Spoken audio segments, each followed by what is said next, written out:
구리시에 거주하는 40대 여성 A씨는 최근 20대 대통령 선거 투표 안내문에 자신의 이름이 빠지고 사망한 시아버지가 올라가 있는 것을 발견했다. 이에 A씨는 이상한 생각에 거주지 동사무소와 중앙선거관리위원회에 문의했는데 도무지 믿기지 않는 황당한 답변을 들었다는 것. A씨에 따르면 동무사무소 직원이 선거인명부를 확인하는 과정에서 지난달 19일 사망한 A씨 시아버지의 사망신고서를 확인하지 못했다는 것이다.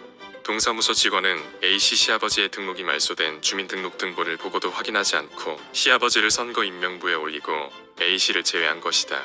선거권이 사실상 박탈된 A씨는 구리시 선관위에 항의를 하자 주민등록증만 있으면 투표가 가능하다는 얘기를 듣고 지난 5일 사전투표소를 찾았지만 A씨의 선거인명부 조회가 되지 않아 투표를 할 수 없다는 말을 들었다.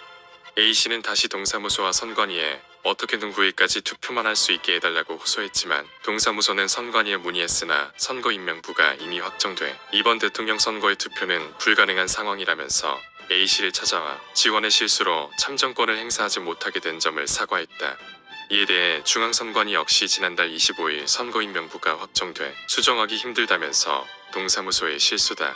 책임질 수 없는 문제다. 국가의 손해배상 여부는 모르는 부분이다. 동사무 직원을 대상으로 손배소를 해야 한다고 말했다. 하지만 동사무소는 A씨의 투표권이 상실된 데 대해 책임을 지기보다는 조용히 넘어가자는 입장을 보인 것으로 알려졌다. 동사무소 관계자는 A씨와 통화해서 해줄 게 없다면서 행정소송 등을 해도 변호사를 선임하고 판결 나오는데 시간이 오래 걸린다. 직원이 어리고 월급도 적다. 배려해 주었으면 좋겠다고 말했다. 그는 또 앞으로 업무를 철저히 해 지방선거에서는 누락되지 않도록 하겠다고 말했다.